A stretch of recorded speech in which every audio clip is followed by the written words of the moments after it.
সম্মান দিলে সেই সম্মান ঈশ্বরে মেলে। সর্বশাস্ত্রে তাহার প্রমাণ পাই। কবিচণ্ডী দাস যিনি উচ্চকণ্ঠে বলেছেন, তিনি সবার উপরে মানুষ সত্য, দেখো তাহার উপরে নাই। নিতাই গৌর প্রেমানন্দে হরি বল, হরি বল। আচ্ছা আচ্ছা, আমি কীর্তনের পূর্বে আমি সবাইকে একটা কথা একটু মায়েদেরকে বলবো, আপনারা নিজেদের মধ্যে যদি কথাবার্তা একটা বলা একটু কম করেন, তাহলে আমার কথাগুলো বুঝতে আপনাদের সুবিধে হবে। আর যে সমস্ত ইউটিউব ভাইরা এসেছো, আমি তো তোমাদের সবাইকে চিনি না, আমি একটা জিনিস জানতে চাই তোমাদের কাছে, সেটা হচ্ছে তোমাদের এই যতগুলো ক্যামেরা আছে, তোমাদের কি প্রত্যেকের আলাদা চ্যানেল? প্রত্যেকের আলাদা আলাদা তো? তোমাদের কারো চ্যানেল থেকে কি দীনকৃষ্ণ ঠাকুরের কীর্তন আপলোড করা হয়? হয় না তো?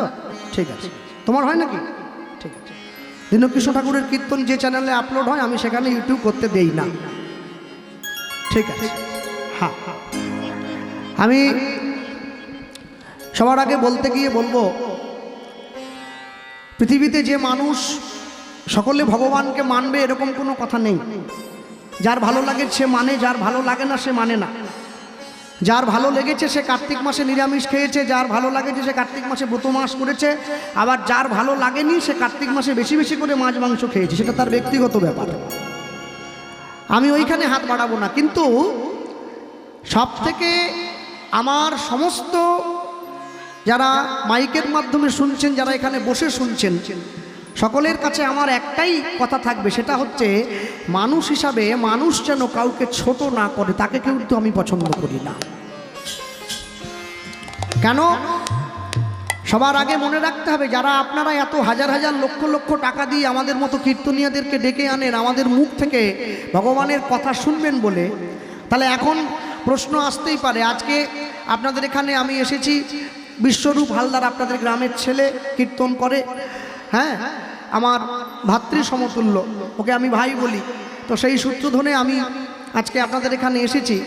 তো একটা কথা হলো, আমি যেখানে যাই এই কথাটা সবার আগে বলি, দেখবেন কোনো বহু কীর্তন শিল্পী আছে, অনেক কীর্তনীয়া রয়েছেন, তারা 5,000, 6,000, 8,000, 10,000 টাকায় কীর্তন করে।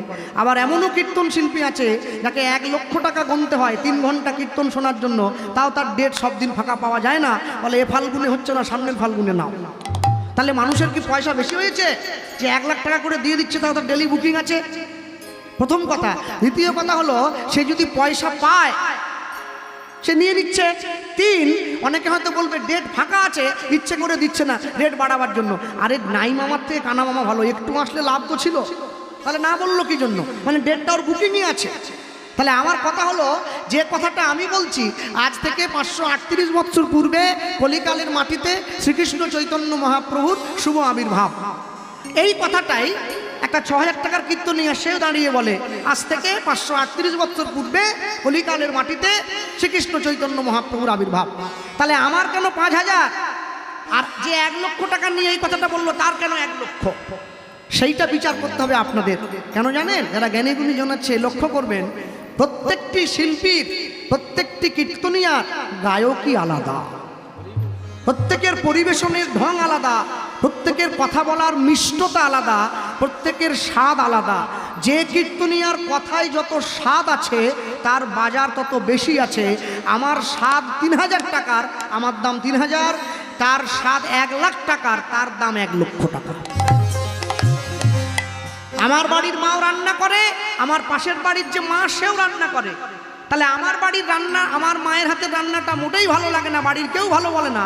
আর পাশের বাড়ির মা যে রান্না করে, তার বাড়ির সবাই তার রান্নার সুখ্যাতি করে, বলে মা তুমি আজকে যে করেছো না আলু পটলের তরকারি, ও মুখে লেগে আছে। তার রান্নাটা 2 মাই করছে। এটা হাতের কাছে ব্যাপার আছে, মশলা দিলে রান্না হবে না। যে রান্নায় যেমন মনোযোগ দিয়েছে তার রান্না তেমন স্বাদ হয়েছে।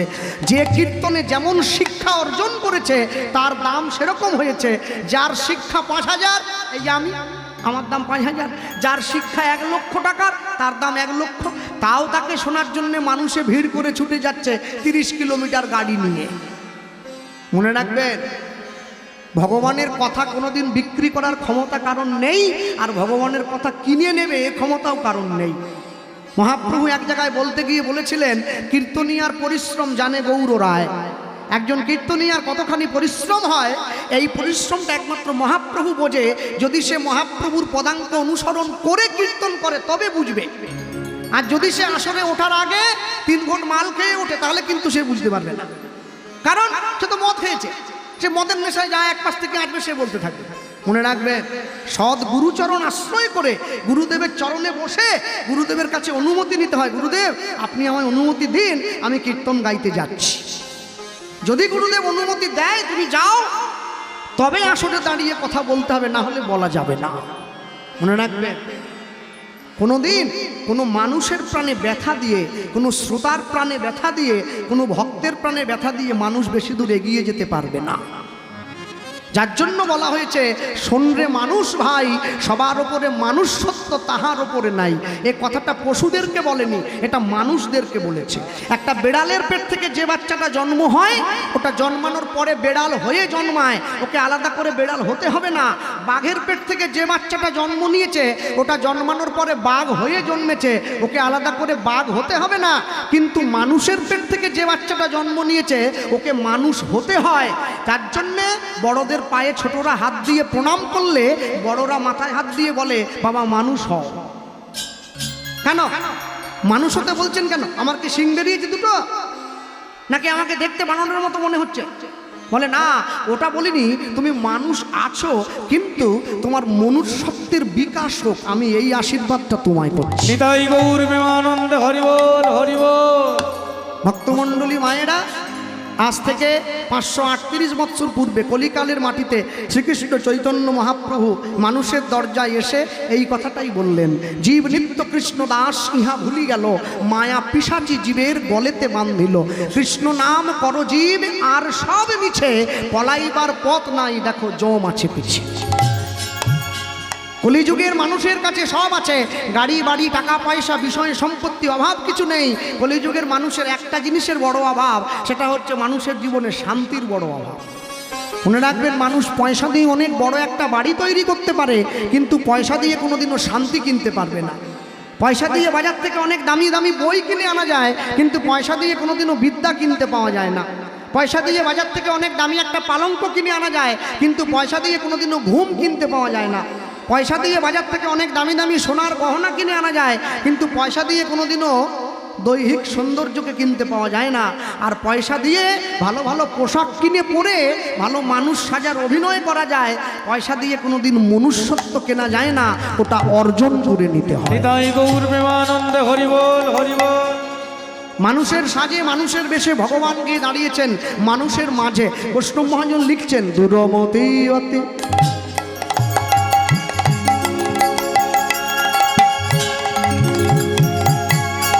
ওগো দূরমতি মতি, দূরমতি অতি,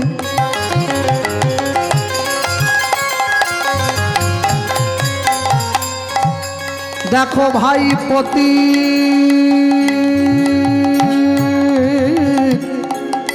পতিত পাষণ্ডী পাষণ্ডী পাষণ্ডী,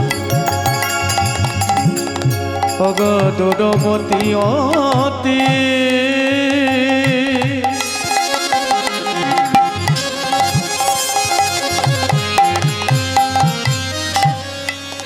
ওগো পতিত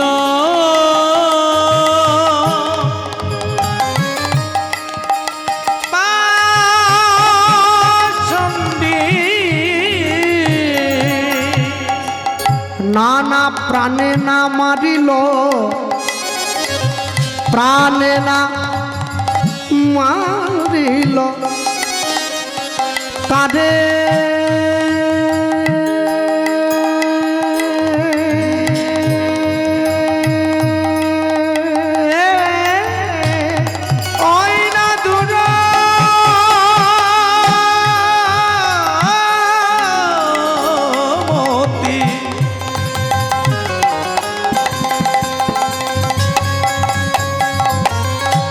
ওগো পতিত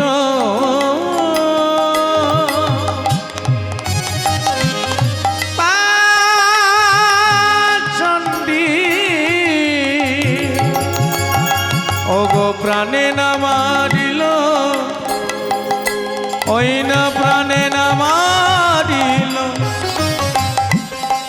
প্রাণে না মারিল কাঁদে।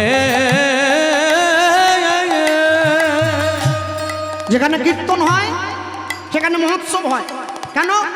মানুষকে প্রসাদ না দিলে মানুষের কীর্তনের প্রতি রুচি জন্মাবে না। আজকে হচ্ছে 3000 ভক্তের প্রসাদ, যে কদিন কীর্তন হবে সে কদিনই হবে। আমাদের মেদিনীপুরে হয়, আমার বাড়ি হচ্ছে পশ্চিম মেদিনীপুর। আমাদের ওখানেও হয়, কীর্তন হলেই প্রসাদের ব্যাপার। কি গো, 1 বছর প্রসাদ না করলে হয় না? প্রসাদ না করলে ভক্তরা কেউ আসবে না। প্রসাদ হয়েছে বলে তবে তো কীর্তন শুনতে আসছে। কাজী নজরুল ইসলাম লিখেছিলেন, আমার হরি নামে রুচি, কেন পরিনামে আছে বড় বড় লুচি। না হলে আমি যাব না। লুচি যদি না পাই তাহলে কীর্তনে যাবে কেন? আর পরীক্ষিতওয়ালা কি লিখেছিলেন, সাধের বাতাসা তোর লাগি মোর কীর্তনে আসা। কিছু যদি নাও পাই, অন্তত হরি লুটের ছলে দুটো বাতাসা কুড়িয়ে নিয়ে গেলে 4 দিন 4 শরবতের খরচাটা উঠে যাবে, অসুবিধে নেই। তাও যদি না পাই তাহলে আমি কীর্তন করতে যাব কেন? দেখবেন আস্তে যেখানে ড্যান্স হাঙ্গামা হয়, অর্কেস্ট্রার হয়, যাত্রা হয়, সেখানে কি প্রসাদের ব্যবস্থা থাকে? তাও কিন্তু মানুষে ভিড় করে ছুটে যায়। কিন্তু ভাবুন তো, এত কীর্তনে এত প্রসাদ, এত ভক্তের হাতে হাতে প্রসাদ, বসিয়ে প্রসাদ, তারপরেও মানুষকে ডেকে আনা যাচ্ছে না। মানুষকে জোর করে টেনে আনতে হচ্ছে, ভাই এসো, ভাই এসো, আমাদের গ্রামে কীর্তন শুনবে এসো। আজ থেকে 500 বছর আগে মানুষকে কিচ্ছু দেয়নি ওই মানুষটা। না দিয়েছে প্রসাদ, না দিয়েছে থাকার জায়গা, না দিয়েছে কীর্তন। তার তো নিজেরই খাওয়ার পয়সা নেই, সে কি খাওয়াবে? তাও মানুষে তার কাছে ছুটে গেল। কেন জানেন? কিচ্ছু দিতে পারেনি, মনের ভালোবাসাটা দিয়েছিল। হরি নাম দিয়া জীবের হৃদয় শোধিল, যাচি গিয়া সবার ঘরে ঘরে। উলুধ্বনি নিতাই গৌর হরি বল।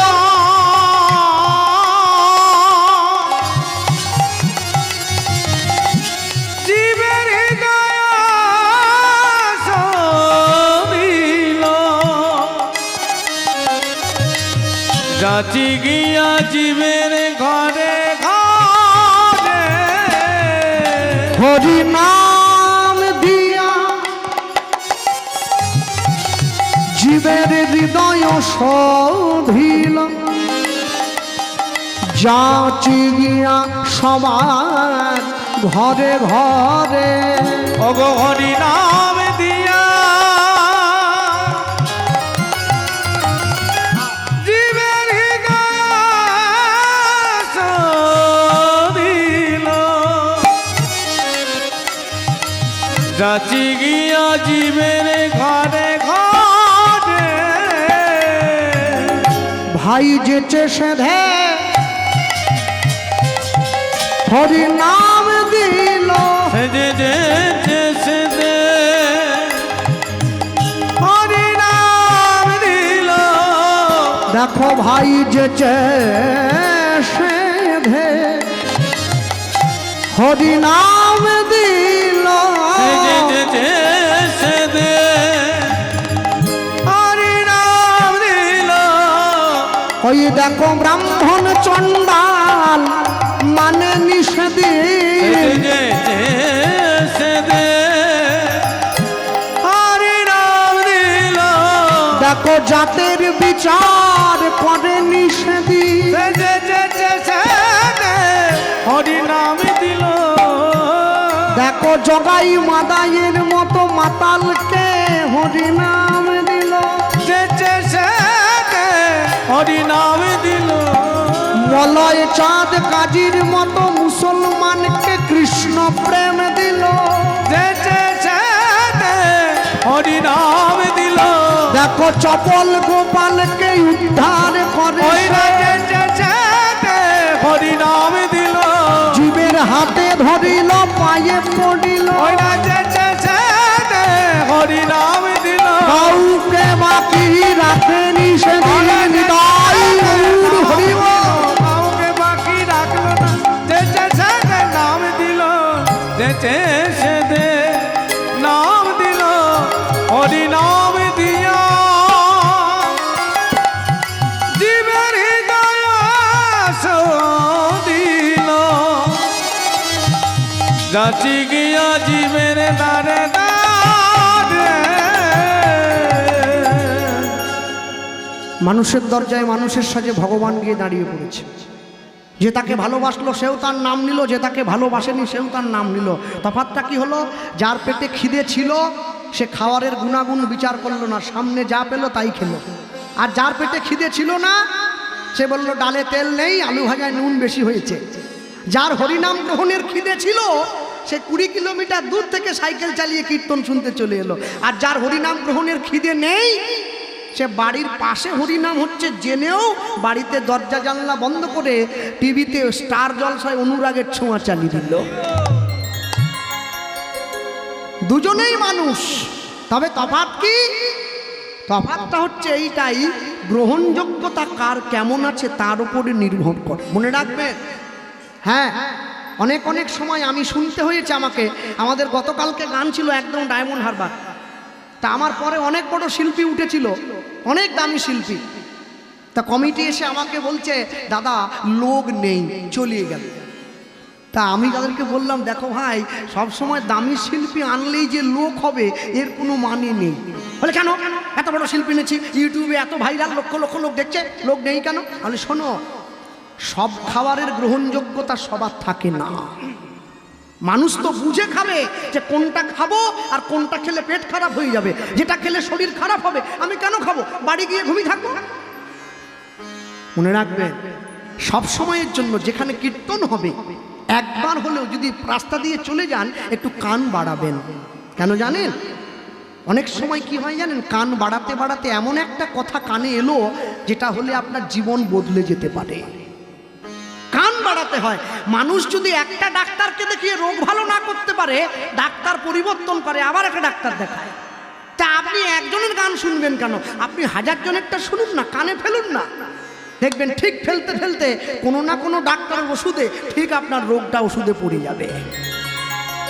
আর যার রোগে ওষুধে আপনার পড়বে সারা জীবনের মতো ভব রোগ ভালো হয়ে যাবে, আর রোগ বলে কিছু থাকবে না।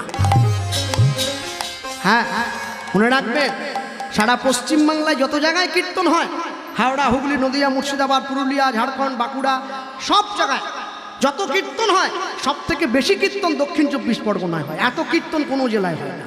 এটা আমি আপনাদের মন রাখার জন্য বলছি না, এটা সত্যি কথাটাই বললাম। এত কীর্তন কোনো জেলায় হয় না, আর এত কীর্তনিয়াকে পয়সাও কোনো জেলা দেয় না, আর এত কীর্তনও কোনো জেলার লোকে মন দিয়ে ধৈর্য ধরে শোনে না। সকাল থেকে শুনছেন, এখন শুনছেন, রাত শুনবেন, তারপর সকাল হলে ঘরে ফিরবেন। তাহলে এত কীর্তন কোনো জায়গায় হয় না।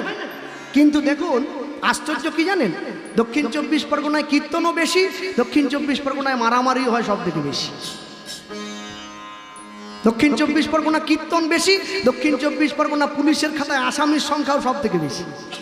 দক্ষিণ 24 পরগনা কীর্তন বেশি, দক্ষিণ 24 পরগনা বিয়ের পরে মেয়েদের ডিভোর্স হয়ে গেছে সব থেকে বেশি। তাহলে যে জেলার লোকে এত কীর্তন শুনছে, যে জেলার লোকে এত ভগবানের নাম শুনছে, এত হরি কথা, এত গৌর কথা, এত কৃষ্ণ কথা, সেই জেলার লোকে এত কষ্ট কেন পাবে, এত দুঃখ কেন পাবে? বলে মানুষ কীর্তন শোনে, মানুষে হরিনাম শোনে, কিন্তু নামকে সম্মান করে না। হ্যাঁ, আমার বাড়ি যেখানে মেদিনীপুরে, আমার বাড়ির পাশাপাশি মসজিদ খুব একটা নেই, কিন্তু দক্ষিণ 24 পরগনা এলে মসজিদ তো প্রায় চোখে পড়ে রাস্তার ধারে। আজকে যখন আমি আপনাদের এখানে আসছিলাম বিকেল 5টার সময়, আমি দেখলাম মুসলিমরা ঢুকেছে নামাজ পড়ার জন্য মসজিদে। আপনি বললে অবাক হয়ে যাবেন, এর থেকে 2 গুণ বেশি লোক আছে, কিন্তু কারো মুখে কোনো আওয়াজ পাবেন না। একটা সুচ পড়লে শব্দ হবে, সকলে চুপ। আল্লাহকে ডাকুক, ভগবানকে ডাকুক, যাকেই ডাকুক, নীরবতা হচ্ছে প্রথম লক্ষণ, যা থাকলে ভগবানের কাছে যাওয়া যায়। চঞ্চল মন নিয়ে কোনোদিন ঈশ্বর ভজন হয় না। যদি বলেন ভাই আমরা এত ঠান্ডার মধ্যে রাত জেগে বসে আছি, আমরা কীর্তনকে সম্মান করি না, এ তুমি কি বলছো? মনে রাখবেন, আমি বেশি দিন কীর্তন গাইনি, আমার অল্প দিনের কীর্তন জগৎ, 19-20 বছর হবে আর কি। তো যাই হোক, আমি বলতে গিয়ে একটা কথাই আপনাদের বলবো সবার আগে, দেখবেন মানুষ কীর্তনের আসনে উঠে আসছে, জুতো পরে হেঁটে চলে আসছে কীর্তনের আসনে। এবার আসনে উঠে জুতোটা খুলে টপ করে বসে পড়লো। হরিনামের আসনে জুতো পরে উঠে আসা যায় না। ভগবান বৈকুণ্ঠে নেই, ভগবান যোগীমুনির বিষয়ে নেই, ভগবান বৃন্দাবন কাশী মথুরায় নেই। কোথায় আছে? যেখানে ভক্ত তার গুণকথা প্রচার করছে, ভগবান সেইখানে গিয়ে সেই আসনে বসে আছে। এই আসনে সাধুগুরু বৈষ্ণব বসে আছে, দাদুর বয়সী, বাবার বয়সী, ঠাকুমার বয়সী মানুষ বসে আছে, আর আপনি জুতো পরে গটগট করে উঠে চলে এলেন হরিনামের আসনে। একবারও বিবেকে বাধা দিল না যে কেন উঠে আসছে, উঠে আসাটা ঠিক নয়? হরিনামের আসনে বসে বিড়ি, তিরঙ্গা, গুটকা, সিগারেট, খৈনি খাওয়া যাবে না। আমার বাবা বলতেন, মারা গিয়েছেন, জানিস কৃষ্ণ, যে মুখে হরি কথা হয়, যে মুখে কৃষ্ণ কথা হয়, যে মুখে গৌর কথা হয়, সেই মুখ যদি বিড়ি, তিরঙ্গা, তামাক, গুটকা, সিগারেট, খৈনি, জর্দা, শিখর, বিমল খায়, ওটা মুখ নয়, ওটা ভাগাড়। ভাগাড়ের দাম আছে, মুখের দাম নেই। কেন? হরিনামের নেশা যে মুখ ধরেছে সে কি অন্য কোনো নেশা করে নাকি? মনে রাখবে ভক্তমণ্ডলী মায়েরা। আর আরেকটা দুঃখ, এখানে আমার চোখে যদিও পড়েনি, যেখানে কীর্তন হয় আমি দেখেছি কীর্তনকে কেন্দ্র করে দোকানপাট বসে, মানুষে গিয়ে খাবার খায়, আবার এসে কীর্তন শোনে। আর এই দোকানপাটগুলোর সঙ্গে সঙ্গে একটা দোকান বসে, যে দোকানটার নাম হচ্ছে ডিম চাউমিনের দোকান। মানুষে কীর্তনও শোনে, আবার খিদে পেলে ছুটে গিয়ে একটা ডিম ভাজাও কিনে খায়। আপনি কোনটা করবেন আগে ঠিক করুন, হয় ডিম ভাজা খান, নাহলে কীর্তন শুনুন। আজকে এই গ্রামে হরিনাম হচ্ছে, আমি তো জানি না, যদি সম্পূর্ণ গ্রামের হরিনাম, যিনি ব্রাহ্মণ ঠাকুর মহাপ্রভুর ঘট বসিয়েছেন, শিবাসঙ্গনে মহাপ্রভু এসেছে, আমি থাকা সত্ত্বেও কি আমি চলে যাওয়ার পরে ব্রাহ্মণ ঠাকুরকে জিজ্ঞাসা করবেন, ঠাকুর মশাই আপনি যে মন্দিরে ঘটটা বসিয়েছেন, ঘটটা কার নামে সংকল্প করেছেন? উনি উত্তর দেবেন, কোনো একজনের নামে হয়নি, সম্পূর্ণ গ্রামবাসী গণের নামে সংকল্প হয়েছে, যাতে সবার কল্যাণ হয়। 5 টাকা, 10 টাকা, 20 টাকা চাঁদা দিয়ে ভিক্ষা করে হরিনাম হচ্ছে, সবার মঙ্গল। গ্রামের মঙ্গল তখনই হবে যদি গ্রামের মানুষ হরিনাম চলাকালীন প্রত্যেকে নিজেদের বাড়িতে নিরামিষ থাকে, তবেই গ্রামের কল্যাণ হবে, না হলে হবে না। লেখে মিলিয়ে নেন, বছরে 2-3টে দিনের জন্য আমরা নিজেকে ত্যাগ করতে পারবো না? আমার বাড়িতে মেয়ে জামাই এসছে, এদিকে কীর্তন হচ্ছে, আমি মেয়ে জামাইকে খুশি করার জন্য মাংসের ঝোল ভাত খাইয়ে দিলাম, মেয়ে জামাই মাংস ভাত খেয়ে কীর্তন শুনতে যাচ্ছে। আরে কীর্তনের ভক্তি রে, ভক্তি এত সহজ নয়, ভক্ত হওয়া বড় শক্ত। পণ্ডিত রয়েছে বসে, গাছের ফল গাছে রয়েছে, বৃন্ত পড়েছে খসে। এ বাজারের জয়নগরের মোয়া নয়, 10 টাকা করে কিনে খেলাম, বাড়ির বউ ছেলে মেয়ের জন্য নিয়ে গেলাম। এ ভক্তি তত্ত্ব, একে আশ্রয় করতে গেলে অনেক কষ্ট করতে হবে। আর সব থেকে বড় কথা কি, সব থেকে বড় কথা হলো শুদ্ধ চিত্তে আমি 2-3 দিন হোক, 2 দিন হোক, 1 দিন হোক গ্রামে থাকবো, হরিনাম শুনবো, নাম বিদায় হয়ে যাবে, সবার ঘরে ঘরে গিয়ে মহান্ত বিদায় হবে, আমি তারপরে যা খাচ্ছি তাই খাবো। বাধা দিচ্ছে কে?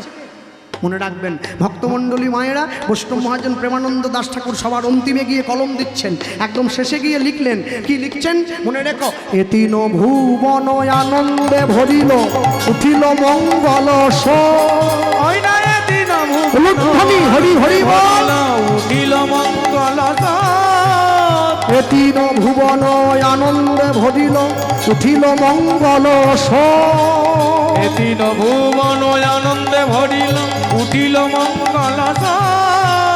কহে প্রেমানন্দে এমন গৌরাঙ্গে রতিনা জন্মিল, কহে প্রেমানন্দে এমন গৌরাঙ্গে রতিনা জন্মিল।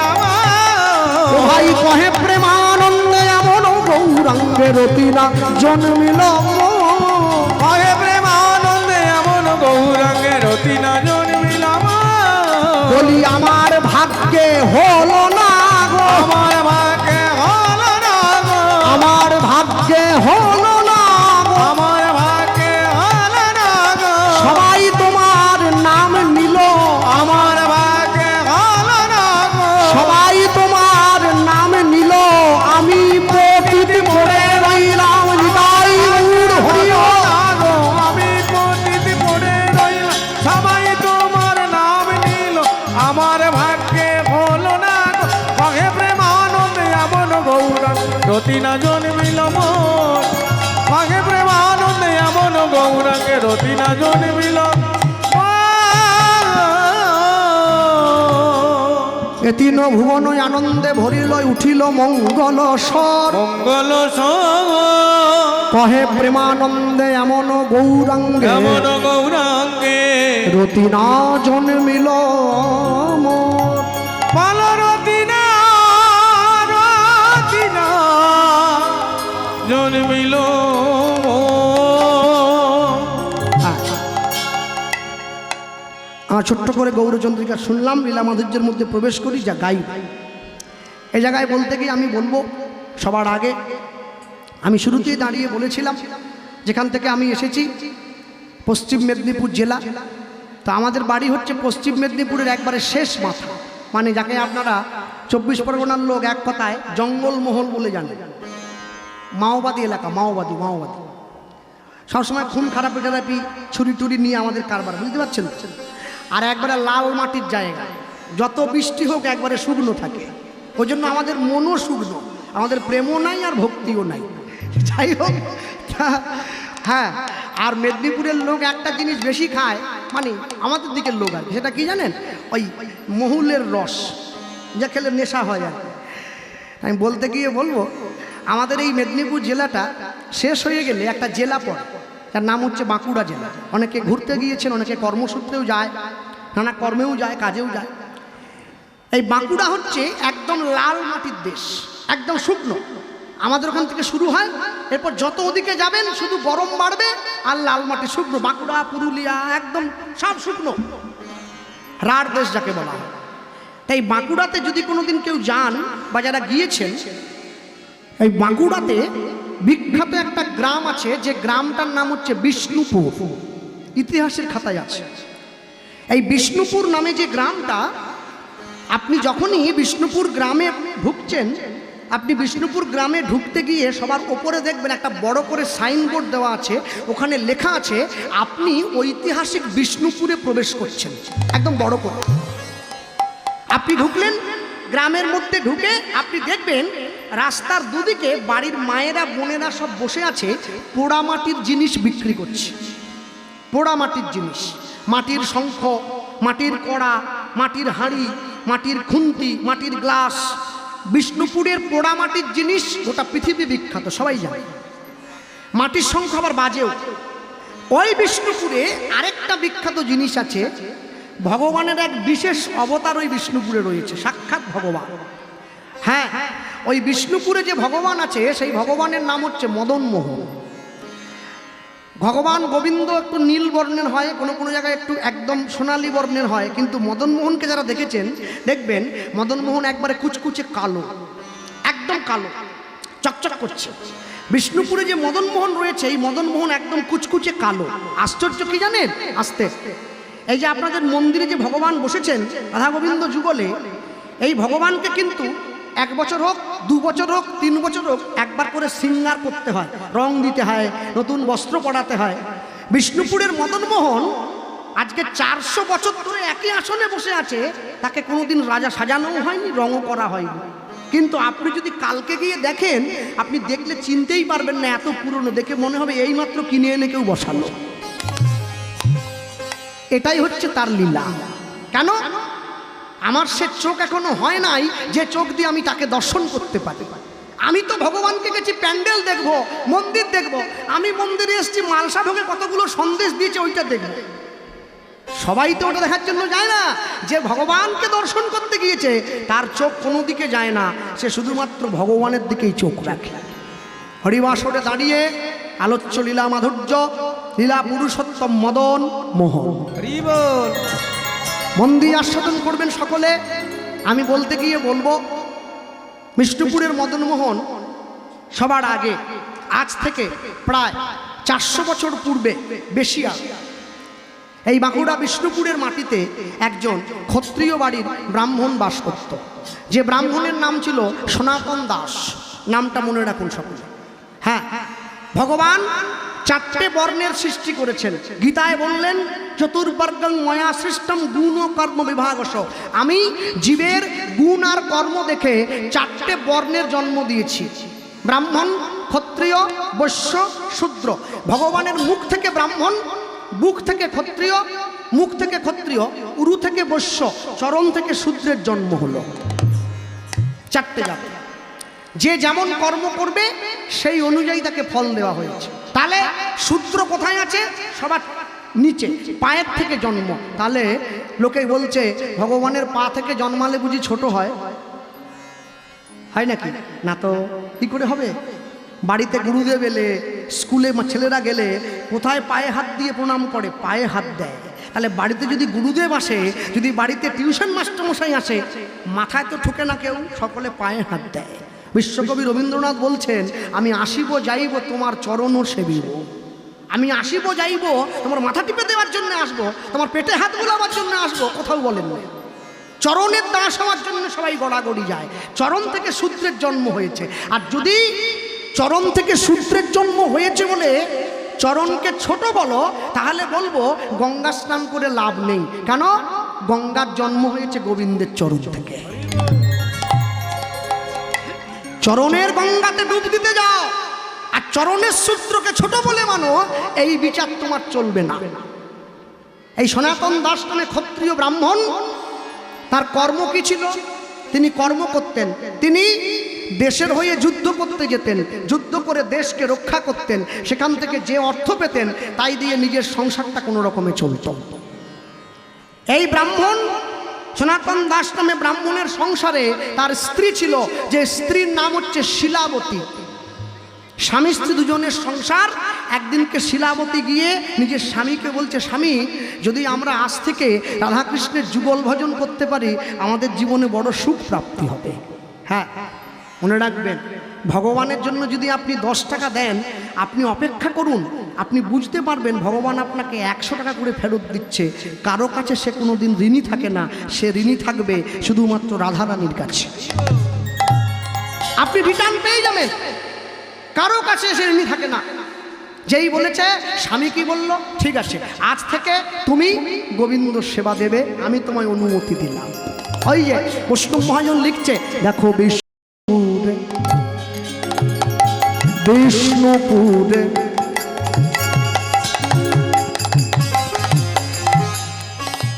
ছিল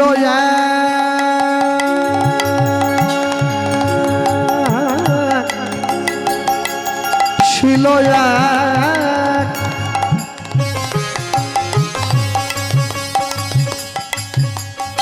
দেখো ক্ষত্রিয় ব্রাহ্মণী, ওই যে বললাম, দেবদী যে ভক্তি সদাই, সে যে ভক্ত শিরোমণি। ওগো বিষ্ণুপুরে, বিষ্ণুপুরে ছিল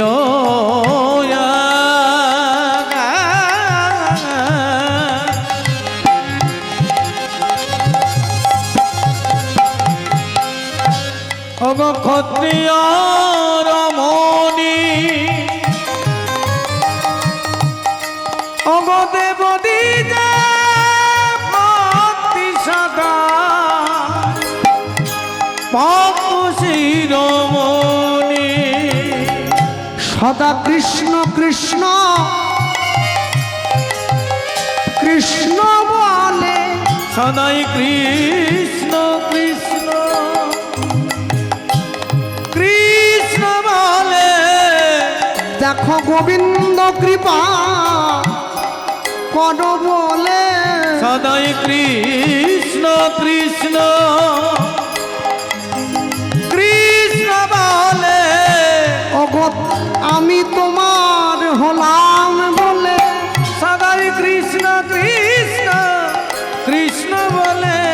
আমায় রেখো তোমার রাঙা চরণ তলে, সদাই কৃষ্ণ কৃষ্ণ কৃষ্ণ বলে। ওগো এ জন্মে নয় প্রতি জন্মে জন্মে, সদাই কৃষ্ণ কৃষ্ণ বলে। আমি কৃষ্ণ তোমার হলাম বলে, সদাই কৃষ্ণ কৃষ্ণ কৃষ্ণ বলে। ওগো তুমি কৃষ্ণ আমার হলে বলে, সদাই কৃষ্ণ কৃষ্ণ কৃষ্ণ বলে। ওগো এ জন্মে নয় জন্মে জন্মে নিতাই গৌর হরি বলে। জন্মে নয় জন্মে কৃষ্ণ কৃষ্ণ কৃষ্ণ বলে। সদাই কৃষ্ণ কৃষ্ণ কৃষ্ণ বলে। কৃষ্ণ কৃষ্ণ কৃষ্ণ বলে। দেবদী ভক্তি সদাই ভক্ত শিরোমণি। ওগো দেবদী যে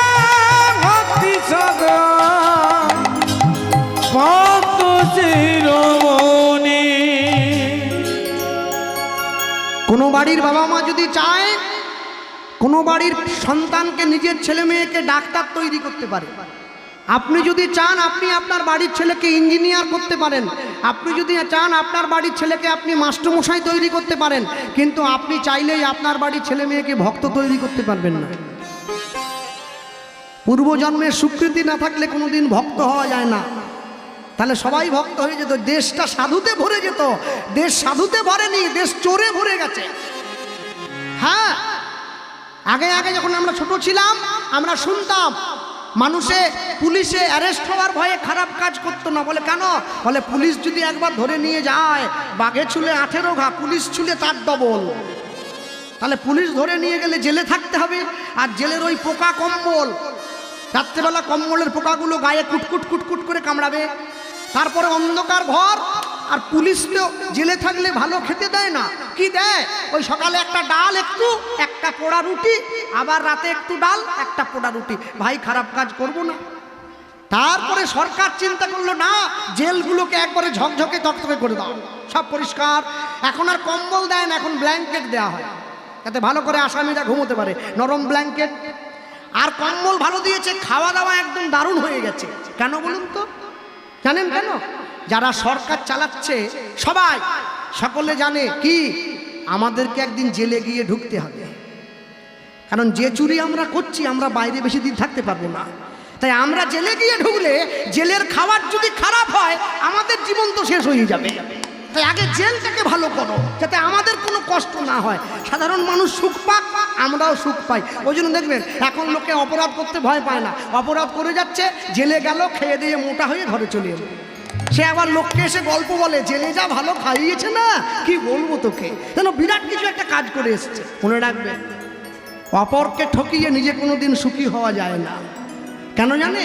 আপনি যদি সৎভাবে 10 টাকা রোজগার করেন, সেই মাথার ঘাম পায়ে ফেলার পয়সার মূল্য হয় আলাদা।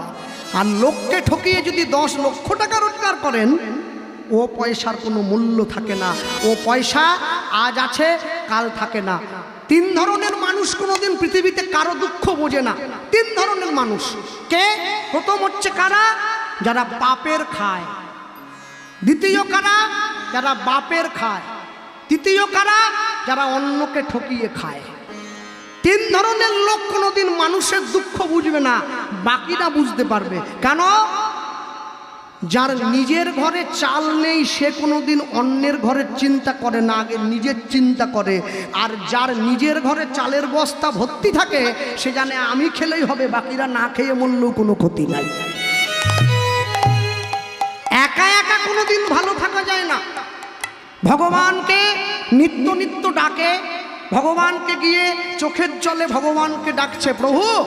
শিলাবতী অন্ন ব্যঞ্জন রান্না করে গোবিন্দ চরণে ভোগ দিচ্ছে, ভগবানকে বলছে, প্রভু আমার যা ক্ষমতা আমি তোমায় তাই দিলাম, তুমি নিজ গুণে গ্রহণ করো।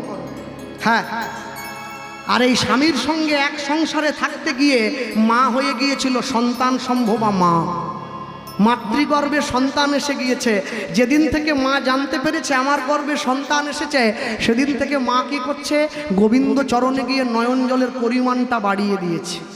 প্রভু, যাকে তুমি পৃথিবীতে পাঠিয়েছো, যাকে তুমি পাঠাচ্ছ আমার হাত ধরে, তুমি শুধু একটা জিনিস মনে রেখো, ছেলে হোক চাই মেয়ে হোক, ও যেন মানুষের মতো মানুষ হয়, যেন অমানুষ না হয়। ভগবানকে ঘরের ভেতর থেকে দরজা বন্ধ করে দিয়ে ভগবানকে ডাকছে। আর ওইদিকে শিলাবতীর স্বামী দরজার বাইরে কান পেতে শুনছে যে আমার স্ত্রী কেমন করে গোবিন্দকে ভোগ দেয়, আমি তো কোনোদিন শুনিনি, আজকে শুনবো। তাই দরজায় কান পাতলো, আর দরজায় কান পেতে দিয়ে শুনছে। স্ত্রী চাইছে ভগবানের কাছে, প্রভু তুমি আমায় একটা সন্তান দাও, যে সন্তানটা আর কিছু হোক আর না হোক যেন কৃষ্ণ ভক্ত হতে পারে। আর যখনই ভগবানের কাছে চাইল, ভগবান একে ডাক,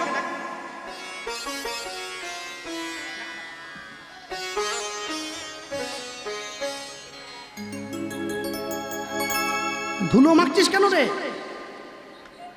হ্যাঁ, ধুলা নয়, ধুলি নয়, গোপীর পদ রেণু। এই ধুলো মেখেছিল নন্দের ছেলে কানু। ধুলা গায়ে মাখো বদনে মাখো রে, এই তো বোঝের ধুলো যে মাখছে। হ্যাঁ, ভগবানকে ডাকছে। ভগবান সব সইতে পারে, দুটো জিনিস পারবে না, একটা ভক্তের অহংকার আর একটা ভক্তের চোখের জল। ভগবান জীবনে দুবার হাসে, কখন? যখন নার্সিংহোমের বিছানায় রুগী শুয়ে থাকে আর ডাক্তার গিয়ে রুগীর সামনে দাঁড়িয়ে বলে তোমার কোনো চিন্তা নেই, আমি যখন আছি তুমি বাঁচবে। ভগবান হাসছে ডাক্তারের দিকে তাকিয়ে, বলে হ্যাঁ গো ডাক্তার, তুমি যে রুগীকে বাঁচার গ্যারেন্টি দিচ্ছ, তুমি নিজে কতক্ষণ বাঁচবে সে গ্যারেন্টি কে দেবে? আরেকবার ভগবান হাসে, কখন জানেন? এখন দুই ভাই ফিতা ফেলে জায়গা ভাগ করে, বলে তোর 5 কাঠা আমার 5 কাঠা। ভগবান হাসছে মন্দিরে বসে, বলে কার জায়গা ভাগ করছে কারা? পরের জায়গা, পরের জমি ঘর বানাইয়া রই, আমি তো সেই ঘরের মালিক নই। ঘর আমার একটা আছে 3.5 হাত, একটুও বেশি দেওয়া হবে না, মরার পরে একবারে বরাদ্দ করা আছে। 100 বিঘা সম্পত্তির মালিক, তার জমিও 3.5 হাত। ভগবানকে ডাকছে, আর ভগবানকে ডাকতে ডাকতে হঠাৎ করে যখনই ভক্তের নয়ন জল গোবিন্দ চরণে পড়েছে, আর ভগবান থাকতে পারলো না, দৈববাণী করলো, আশীর্বাদ করছে, অচিরাতে তোমার ঘরে এক পুত্র সন্তান জন্ম গ্রহণ করিবে, জনমন করিবে। আমার ভক্তির বলে সন্তান পরম ভক্ত হইবে, পরম ভক্ত হইবে। এই সন্তান রাজা থেকে মহারাজা হইবে, মহারাজা হইবে। এই আমার মনের কথা, এই আমার মনের কথা, নিশ্চয় ফলিবে। এই আমার মনের কথা অবশ্য ফলিবে। ভগবান প্রথমে বলল তোমার ঘরে একটা পুত্র সন্তান জন্মাবে, মানে তোমার ঘরে একটা ছেলে হবে। ভগবানের কথাটা মায়ের বিশ্বাস হয়েছে, কেন জানেন? পিতামাতার মৃত্যুর পরে পিতামাতাকে পিণ্ড দান করে পুত নামক নরক থেকে উদ্ধার করে বলে সন্তানকে বলে পুত্র। गोस्वामी तुलसीदास जी बोलचेन एक दार से बाहर होता है पूत और मूत, जो भजे हरि वो है पूत, जो बिना भजे हरि वो मूत। মাতৃগর্ভের একই দরজা দিয়ে পুত্র এবং মূত্র বেরিয়ে আসে, যেটা হরি ভজন করে ওটা পুত্র, যেটা হরি ভজন করে না ওটা মূত্রের সমতুল্য, কোনো দাম নেই ওটা। মায়ের ভগবানের প্রথম কথাটা বিশ্বাস হয়েছে, আমার ছেলেটা ভক্ত হবে, বাহ। এরপরে ভগবান কি বলছে? তোমার ছেলে রাজা হবে, এইটা বিশ্বাস হলো না। আরে রাজা হয় রাজার ছেলে, ভিখারির ছেলে রাজা হয় নাকি? যার বাড়িতে এক বেলা ভিক্ষা করে আনলে তারপরে পেট চলে, তার বাড়ির ছেলে রাজা হবে কি করে? মনে রাখবেন, কলিযুগের মানুষ কিন্তু 2023 সালে দাঁড়িয়ে সবাই রাজা হতে চাইছে। কদিন পরে 24 পড়বে আর শুধু গানটা মনে এসে যায়, আমরা সবাই রাজা আমাদের এই রাজার রাজত্বে। সবাই রাজা হতে চাইছে কেন? লটারির টিকিট কেটে পাড়ার মোড়ে, চায়ের দোকানে, পানের দোকানে উড়ে ভিড়, টেবিল পেতে বসে পড়েছে, 6 টাকায় 1 কোটি, 6 টাকায় 1 কোটি চিৎকার করছে। মাঝে মাঝে ভাবি জানেন, গাড়ি থামিয়ে নেমে গিয়ে কিনে নেবো নাকি? আবার ভাবি আমি তো রাখিনি কিছু, পাবো কি করে? সবাই কাটছে, ভাবছে আমি কোটিপতি হয়ে যাব। আরে ভাই, তোমার বাড়িতে হরিনামের কমিটি গেলে তুমি 20 টাকা ভিক্ষা দিয়েছো, ব্যাংকে রাখার সময় 20 টাকা রাখলে আর কাটার সময় বলছো আমার 1 কোটি চাই, পাবে কি করে? তো জিরো ব্যালেন্সে বই খুলেছে, টাকা বাড়ে না, টাকা রাখতে হয় তারপরে সুদ আসে। কেন? কোটিপতি সবাই হবে না, যে যেমন কর্ম করে আসিয়া এই চরাচরে কর্ম অনুযায়ী ফল লয়। পাইয়া মনুষ্য জন্ম জীব যদি করে পশু কর্ম, পশুজনী হইবে নিশ্চয়। বাঙালি জাতি সনাতন ধর্মের মানুষ, এরা নামতে নামতে এত নিচে নেমে গেল, এরা ভগবানকেও ছাড়েনি। এরা ভগবানের নামে মুরগির দোকান খুলেছে, শ্রীকৃষ্ণ ব্রয়লার সেন্টার, কাটা 230, গোটা 110। আরে তাকে তো ছেড়ে দে, তার কি দোষ? বলে না, বিক্রি ভালো হবে ওই জন্য খুললাম। মা কালীর নামে জুতোর দোকান খুলে মানুষ, মা কালী শু হাউস, প্যাকেটের গায়ে মায়ের নাম লেখা আছে, প্যাকেটে জুতো ভরে দিচ্ছে, লোকে হাত দুলিয়ে বাড়ি নিয়ে যাচ্ছে, বিরাট বড় মহত্বের কাজ করছে। মনে রাখবে, আপনি যেমন করবেন আপনি তেমন পাবেন।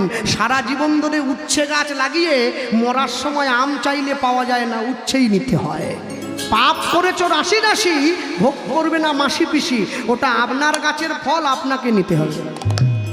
ভক্তমণ্ডলী মায়েরা, ভগবানের কাছে গিয়ে যখন নিত্য নিত্য চাইছে সব সময়ের জন্য, আর হঠাৎ করে যখনই প্রণাম করে উঠে দাঁড়িয়েছে, দরজার বাইরে স্বামী গিয়ে দরজায় টোকা দিচ্ছে, শিলাবতী দরজাটা খোলো।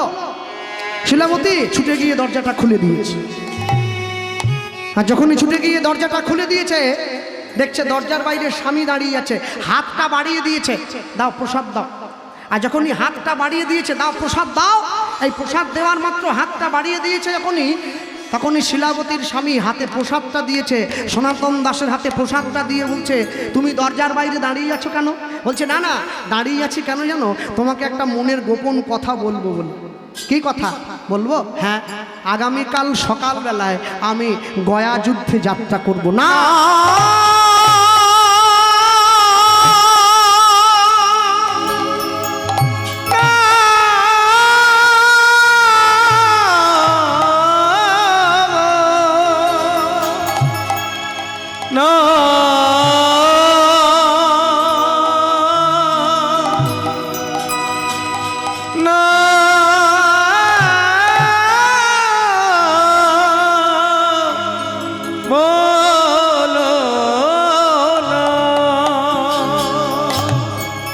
ছুটে গিয়ে সনাতন দাসের দুটো পা জড়িয়ে ধরেছে তার স্ত্রী। কি বলছো তুমি? এ কি, তুমি আমার পা জড়িয়ে ধরলে কেন? আমি তোমায় তো কোনো কটু কথা বলিনি। না না, তুমি আমার স্বামী, অগ্নি সাক্ষী করে 7 পাক ঘুরে তুমি আমাকে তোমার স্ত্রী হিসেবে গ্রহণ করেছ, আমার দেহের মনের সকল খবর তুমি জানো, আর এই অবস্থায় তুমি কি করে বললে তুমি কালকে সকালে গয়া যুদ্ধে যাত্রা করবে? ভক্তমণ্ডলী মায়েরা, আগেকার দিনে নিয়ম ছিল, মাতৃগর্ভে সন্তান থাকলে সেই মায়ের স্বামীকে কোনো জীব হত্যা করতে দেওয়া হতো না। যার জন্য সে সময়কার দিনে প্রত্যেকটা বাড়িতে প্রত্যেকটা সন্তান এত ভালো ভালো ছেলে হয়েছে। তাকিয়ে দেখুন, এই পৃথিবীতে যত জায়গায়, যত ঘরে, যত বংশে, যত সমাজে ভালো ভালো সন্তানের জন্ম হয়েছে, সমস্ত ভালো সন্তানগুলোর মূলে একটা করে ভালো মা দাঁড়িয়ে আছে। বাবার ভূমিকা খুব অল্প। মা যদি ভালো হয় তার সন্তানকে ভালো হতেই হবে, খারাপ হওয়ার কোনো জায়গা থাকে না। কেন? কৌশল্যার মতো মা পেয়েছে বলে ছেলেটা রামচন্দ্র হলো। দেবকীর মতো মা ছিল বলে ছেলেটা কৃষ্ণ হয়েছে। শচী মায়ের মতো মা পেয়েছিল বলে ছেলেটা মহাপ্রভু হলো।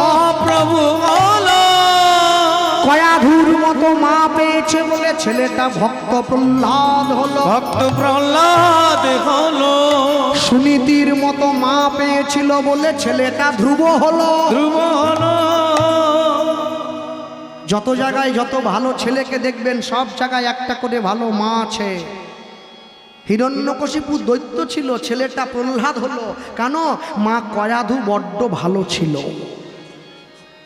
এগুলো শাস্ত্রের কথা, মানুষে বিশ্বাস করে না। তাকিয়ে দেখুন, প্রভাবতী দেবীর মতো মা পেয়েছে বলে ছেলেটা সুভাষচন্দ্র বসু হলো। সারদা দেবীর মতো মা ছিল বলে ছেলেটা বিশ্বকবি রবীন্দ্রনাথ হলো।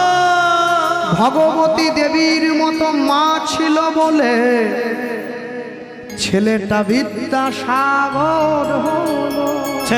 বিদ্যার সাগর হলো। কি গাছের গোড়া যদি ভালো হয় ফল ভালো হবে। কলের লিয়ার যদি ভালো হয় তার জল ভালো হবে। মা যদি ভালো হয় তার ছেলেকে ভালো হতেই হবে। ভালোই হতে হবে। মা যদি ভালো হয় তার সন্তানকে ভালো হতেই হবে, খারাপ হওয়ার কোনো জায়গা থাকে না। বিদ্যাসাগরের বাড়ি আমার বাড়ি থেকে 30 কিলোমিটার দূরে। ঈশ্বরচন্দ্র বিদ্যাসাগরের পদবী ছিল ঈশ্বরচন্দ্র বন্দ্যোপাধ্যায়। একটা বিধবা মেয়েকে বিয়ে করেছিলেন যার নাম দীনময়ী বন্দ্যোপাধ্যায়। বিদ্যাসাগরের ছেলের নাম নারায়ণচন্দ্র বন্দ্যোপাধ্যায়। তাহলে ছেলে বন্দ্যোপাধ্যায়, বৌমা বন্দ্যোপাধ্যায়, নাতি বন্দ্যোপাধ্যায়। মাকে মা বন্দ্যোপাধ্যায় নয়, ভগবতী দেবী। কেন? বিদ্যাসাগরের মতো দেবতুল্য সন্তানকে জন্ম দিয়ে মা ওই বন্দ্যোপাধ্যায় পদবীতে আটকে থাকেনি, দেবীতে পরিণত হয়েছে। আর আমার মা সেটা পারেনি, আমার মতো অকাল কুষ্মাণ্ডকে জন্ম দিয়েছে, ওই জন্য দেবী হয়নি, মানুষই রয়ে গেছে। হ্যাঁ, মায়ের শিক্ষা আগে হলে শিশু শেখে মায়ের কোলে। আপনার মেয়ে যদি সবসময় দেখে যে আমার মা সবসময় শাড়ি পরে মাথায় ঘোমটা দিয়েছে, আপনার মেয়েকে আলাদা করে শাড়ি পরা আপনাকে শেখাতে হবে না, ও আপনার দেখে শিখে নেবে মাথায় কাপড় দেওয়া। আর মেয়ে যদি দেখে আমার মা সবসময় জিন্সের প্যান্ট পরে ঘুরছে, আপনি চাইলেও আপনার মেয়েকে শাড়ি পরাতে পারবেন না, ও জিন্সের প্যান্টই পরবে। চাইবেন কি করে? আপনি চাইতে পারেন না কোনো দিনের জন্য। আপনি যেমন দেখাবেন ও তেমন করবে। কেন জানেন? ভারতবর্ষের মাটিতে থাকতে গেলে একটা কার্ড করতে হয়, যে কার্ডটার নাম আধার কার্ড। আধার কার্ড যদি না থাকে আপনি এই দেশের নাগরিক হতে পারেন না। থাকতে হবে। তাহলে একটা দেশে থাকতে গেলে আধার কার্ড বানিয়েছেন। সারা বিশ্ব জগতের মূল আধার যে, তার চরণতলে থাকতে গেলে একটা কার্ডের দরকার, যার নাম প্রেম ভক্তি রূপী কার্ড। সেটা বানিয়েছেন নিতাই গৌর প্রেমানন্দে হরি বল হরি বল। সেই কার্ডটা আগে দরকার। কেন? আধার কার্ড প্রয়োজন হয় বেঁচে থাকার জন্যে, আর মরার পরে প্রয়োজন হয় প্রেম ভক্তি রূপী কার্ড, যেটা হরিবোল বলে শ্মশানে নিয়ে যাবে আপনাকে। ওখানে আধার কার্ডের দরকার নাই, ওখানে নামরূপী কার্ডের দরকার। ভক্তমণ্ডলী, ভক্তিমতী মায়েরা, যেই কথা বলল, সঙ্গে সঙ্গে শিলাবতীকে ছুঁয়ে ভগবানের ঘরে দাঁড়িয়ে স্বামী কথা দিল, আমি তোমায় কথা দিচ্ছি, আমি 7 দিনের জন্য গয়া যুদ্ধে যাব, 7 দিন পরে ফিরে আসব। আর এই যুদ্ধে গিয়ে যদি আমার মৃত্যু হয়, আমি তথাপিও কোনো জীব হত্যা করব না, আমি জীব হত্যা করব না, আমি জীব হত্যা করব না। স্ত্রীকে বুঝিয়ে স্বামী যুদ্ধে চলে গেল। 1 দিন 2 দিন 3 দিন করে 7 দিন কেটে গিয়েছে। 8 দিনের দিন সন্ধেবেলায় স্বামী আসার কথা, স্বামী নাই। মা রান্না করেছে, ভগবানকে সেবা দিয়েছে, অপেক্ষা করছে। স্বামী এলে একসঙ্গে প্রসাদ পাবে। সন্ধ্যাবেলায় তুলসী তলায় প্রদীপটা নিয়ে মা দিতে যাচ্ছে তুলসী মঞ্চে প্রদীপ দেখাবার জন্য। আর ওই প্রদীপটা হাতে নিয়ে দিতে যাচ্ছে কোথায়? তুলসী মঞ্চে। হাতে প্রদীপ, আর প্রদীপের ঝালিটা হাতে নিয়ে, হাতে শঙ্খটা নিয়ে মা চলে যাচ্ছে তুলসী তলায়। আর ওই যে নিয়ে গেল, তাকিয়ে দেখুন, ওই নিয়ে গিয়ে তুলসী মঞ্চে রেখেছে। আর রেখে কৃষ্ণ কেশব, কৃষ্ণ কেশব মধুমাখা এই না, হরি না সুধা মাখা এই নাম না। কৃষ্ণ হরি হরি হরি বল। কৃষ্ণ কেশব মধুমাখা এই নাম, হরি নাম সুধা মাখা এই নাম কৃষ্ণ কেশব, কৃষ্ণ কেশব মধুমাখা এই নাম, হরি নাম। কৃষ্ণ কেশব নিতাই গৌর প্রেমানন্দে হরি বল। মধুমাখা এই নাম, হরি নাম সুধা মাখা এই নাম জপরে জপরে জপরে রসনা, এই নাম জপরে জপরে জপরে রসনা। হে কলিহত জীব, হে অনাদি কালের কৃষ্ণ বহির্মুখী জীব। রসনা মানে জিহ্বা, নিজের জীবকে বলছে নাম জপরে জপরে জপরে 3 বার। কেন? একবার বলবে নিজের জন্যে, একবার বলবে যে বলতে পারে না তার জন্যে, আরেকবার বলবে যে বলতে পারে কিন্তু বলে না তার জন্যে। নাম জপরে জপরে জপরে রসনা নাম জপরে জপরে জপরে রসনা মধুমাখা এই নাম হরি নাম সুধা মাখা এই নাম কৃষ্ণ কেশব কৃষ্ণ কেশব মধু মাখা এই নাম হরি নাম সুধা মাখা এই নাম এ নাম জপ ভোলো আপনারে দূরে যাবে জানা প্রেম পাবারে এই নাম জপ হলো আপনারে হরি নামে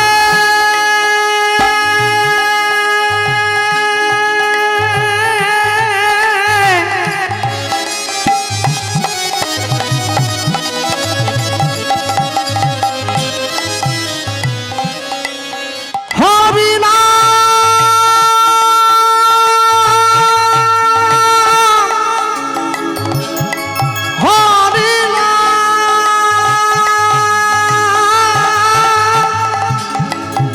হরি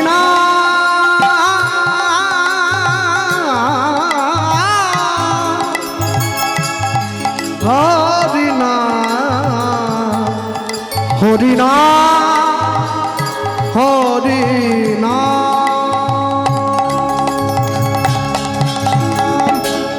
হরি নাম জপ হলো আপনারে দূরে যাবে জালা প্রেম পারাবারে নাম জপরে জপরে জপরে রসনা নাম জপরে জপরে জপরে রসনা নাম জপরে জপরে জপরে রসনা জপরে জপরে জপরে রসনা মধুমাখা কৃষ্ণ নাম হরি নাম সুধা মাখা এই নাম কৃষ্ণ কেশব মধু মাখা এই নাম হরি নাম সুধা মাখা এই নাম হরি নাম করো ভাই হরি নাম করো ভাই হরি নাম করো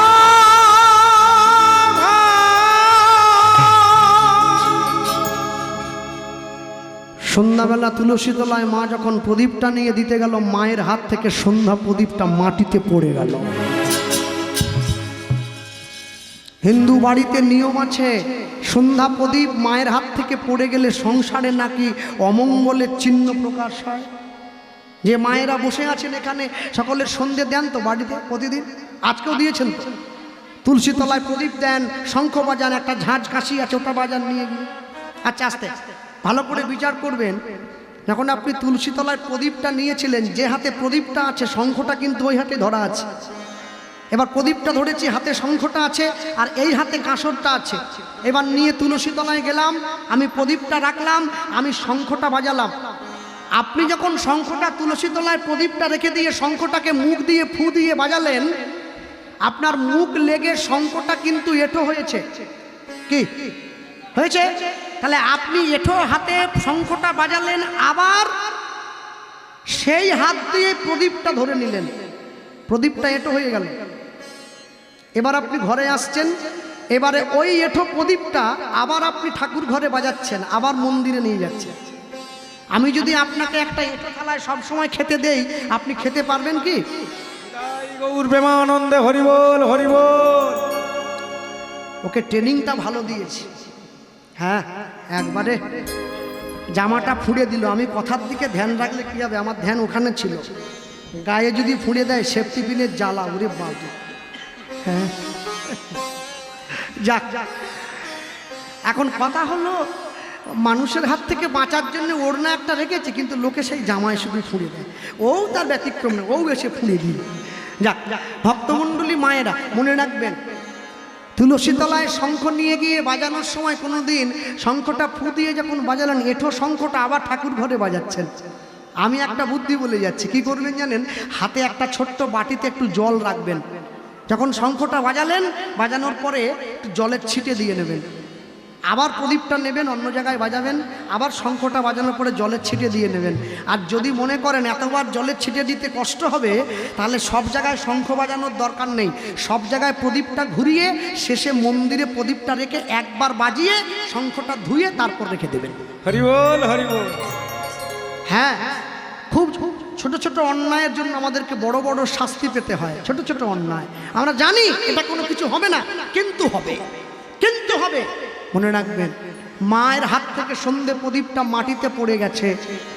লোক মুখে সংবাদ এসেছে, মা 7 দিনের গয়া যুদ্ধে তোমার স্বামী তোমায় ছেড়ে চির বিদায় নিয়েছে।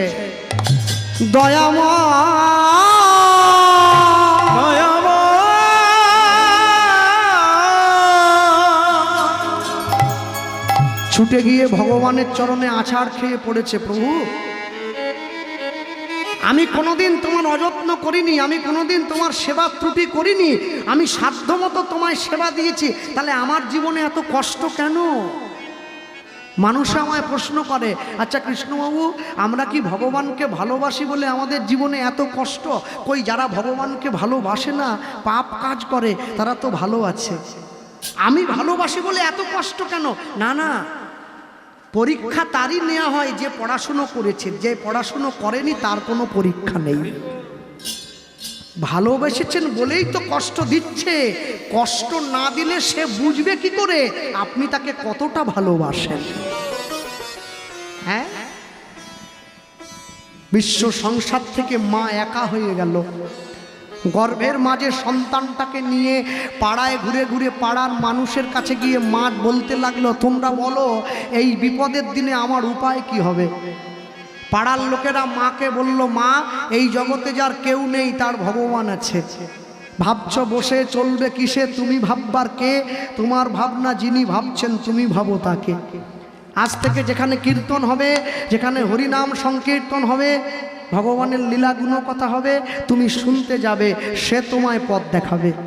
একদিনকে পাড়ায় কীর্তন শুনতে গিয়ে মা শুনছে, কীর্তনিয়া বলছেন, আষাঢ় মাসে জগন্নাথ দেবের রথের উপরে কেউ যদি জগন্নাথ বলরাম সুভদ্রাকে দর্শন করে, সে তার মৃত্যুর পরে জগন্নাথের চরণে গিয়ে ঠাঁই পায়। আসতে যে কজন এখানে বসে আছেন হাত তুলুন তো, কারা কারা পুরী গিয়েছেন দেখি? পুরী, পুরী, বাহ বাহ, হ্যাঁ বাবা তো গিয়েছে, বোঝাই যাচ্ছে। আর কে? মায়েরা লজ্জা পাওয়ার কিছু নেই, গিয়েছ? বা হ্যাঁ, আর একবার হাত তোলো, কারা কারা পুরীতে গিয়ে ভেটকি মাছের চপ খেয়েছ? কেউ তোলেনি, ভাবছে আমি বিশ্বাস করব। আগে খেয়েছে হোটেলে ব্যাগ ছুঁড়ে দিয়ে, আগে সমুদ্রের পাড়ে গিয়ে। হ্যাঁ, আমি পুরীতে গিয়ে 100 লোকের সঙ্গে কথা বলেছি। বাড়ি কোথায়? বলে দক্ষিণ 24 পরগনা। বাড়ি কোথায়? বলে দক্ষিণ 24 পরগনা। কি খাচ্ছে? ক্যাঁকড়া ভাজা। প্রত্যেককে বলেছি, আরে ভাই কোনো তীর্থস্থানে এসে আমিষ খেতে নেই, এ বোধ কি তোমার? বলে না না, পুরী এসছি, আমাদের 24 পরগনায় পাওয়া যায়নি, এখান থেকে খেয়ে যাব। মনে রাখবেন, মানুষ বড় এমন হয়ে গেছে না, এরা দুপুরবেলা জগন্নাথের প্রসাদ পায় আর রাত্রিবেলা পুরীর সমুদ্রের ধারে দাঁড়িয়ে ক্যাঁকড়া ভাজা কিনে খায়। কোনো তীর্থস্থানে গিয়ে দয়া করে আমিষ খাবেন না, এতে তীর্থস্থানের মহিমা নষ্ট হয়ে যায়। মা কি করলো? পাড়ার লোকদের সাথে করে জগন্নাথ দর্শনে যাচ্ছে। পাড়ার লোকেরা বলছে, শোনো মা, রাস্তার মধ্যে যদি কোনো বিপদ হয় সে দায়িত্ব কিন্তু আমরা নেব না। কেন জানেন? সুখের দিনে অনেক বন্ধু পাওয়া যায়, বিপদের দিনে বন্ধু পাওয়া বড় দায়। বিপদের দিনে যে পাশে এসে দাঁড়ায় সে প্রকৃত বন্ধু বলে তাকে বলা হয়। পাড়ার লোকদের সঙ্গে করে মা যাচ্ছে জগন্নাথ দর্শনে। আপনাদের পরিচিত গান, পথ চলিতে আর বলিতে পথ চলিতে হ্যাঁ আর বলিতে। আস্তে আস্তে। একটু হাত তোলা যাবে? হ্যাঁ, অসুবিধে না হলে তুলুন আর কি। আর যাদের হাত নেই তোলার দরকার নেই, আমি জোর করব। তালি দেওয়া যাবে কি? হ্যাঁ, পথ চলিতে অনুধ্বনি আর বলিতে পথ চলিতে আর বলিতে। কীর্তন জগতে এই গান যার মুখে আমি প্রথম শুনেছি সে আমার খুব প্রাণের মানুষ, শ্রদ্ধেয় শ্রী অরুণ চট্টোপাধ্যায় মহাশয়। হ্যাঁ, দক্ষিণ 24 পরগনা সুরসাগর এখানে এসেছে, গান করেছে। মনে রাখবে, তার সুর আজও প্রাণে দোলা দেয়। তোমরা গাহ গাহ কৃষ্ণ না মধুর না হরি না নিতাই গৌর হরি হরি মধুর না হরি না। তোমরা গাহ গাহ কৃষ্ণ না মধুর না হরি না হরি হরি বল, হরি হরি বল। গাহ কৃষ্ণ না মধুর না হরি না। পথ চলিতে আর বলিতে পথ চলিতে আর বলিতে পথ চলিতে আর বলিতে। সম্মুখে আধার রাত্রি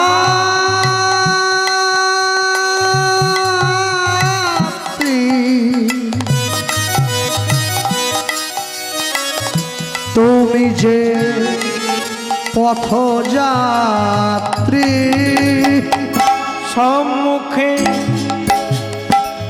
আধার রাত্রি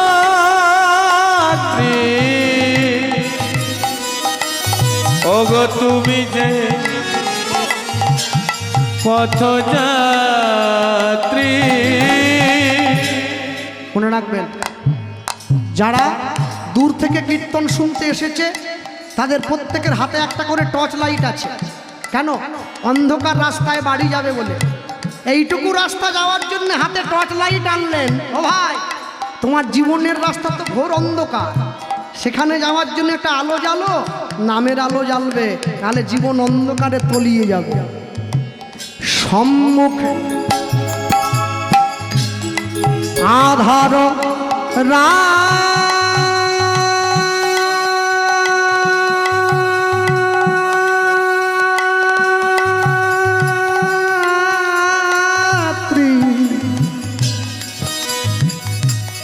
তুমি যে পথযাত্রী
আধার রাত্রি তুমি যে পথযাত্রী সম্মুখে আধার রাত্রি ওগো তুমি যে পথযাত্রী কথা বলিতে তার নাম পথে চলিতে তার নাম প্রভু বিপদে তার নাম পথ চলিতে আর বলিতে তাই গৌর হরি হরি বল।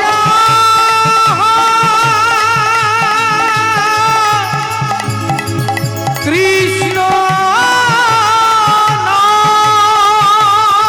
তুমি রাগা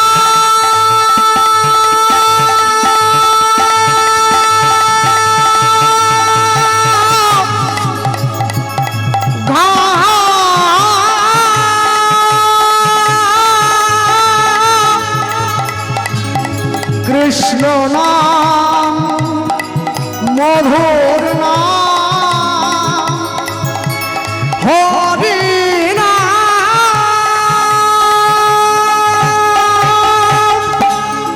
পথ চলিতে আর বলিতে পথ চলিতে আর বলিতে কৃষ্ণ নাম মধুর নাম হরি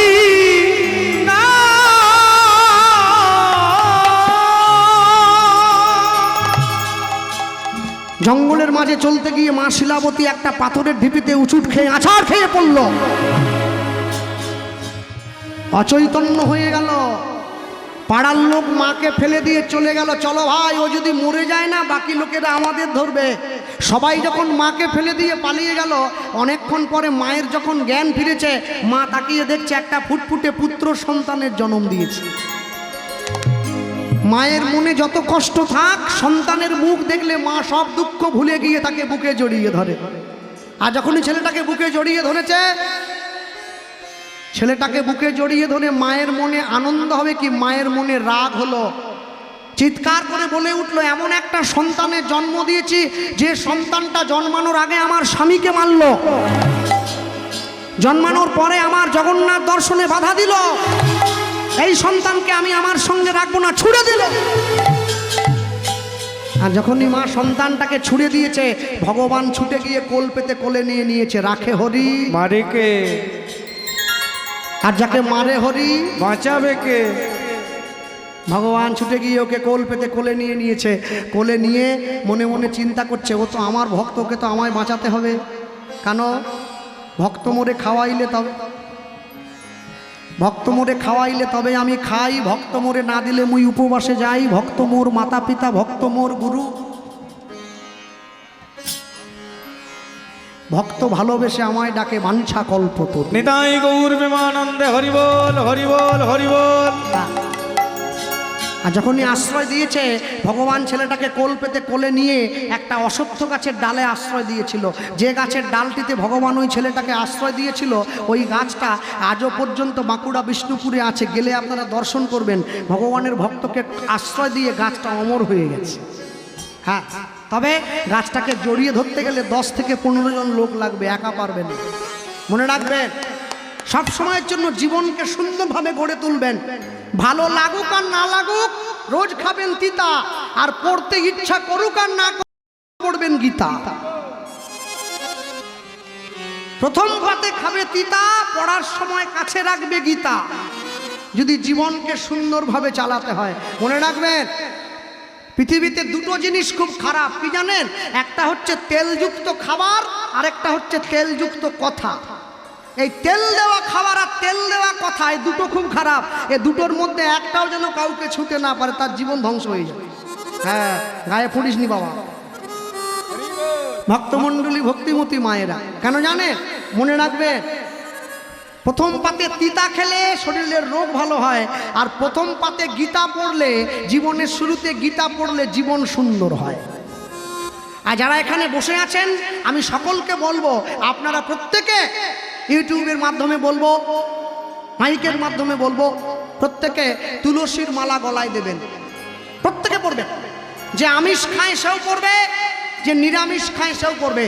তবে মানুষে আমাকে প্রশ্ন করেছে, কৃষ্ণবাবু আমি তো নিরামিষ খাই না, আমি তো আমিষ খাই, তাহলে আমি কি তুলসীর মালা পড়তে পারবো? সবাই পড়বেন। বাঙালিরা অজুহাত দেয়, আর বাবু এখনো মাছ ছাড়তে পারেনি, কি করে মালা পরবো? প্রত্যেকে পড়বেন। যে মাছ খায় সেও পড়বে, যে মাছ না খায় সেও পড়বে। মনে রাখবেন, যে মুসলমান হয় তার পরিচয় হচ্ছে তার টুপি, তার দাড়ি, তার লুঙ্গি, তার পাঞ্জাবি। লোকে বলে আর তুলসী মালা পরে তিলক কেটে কি হবে? মন ঠিক থাকলে সব ঠিক। মন ঠিক,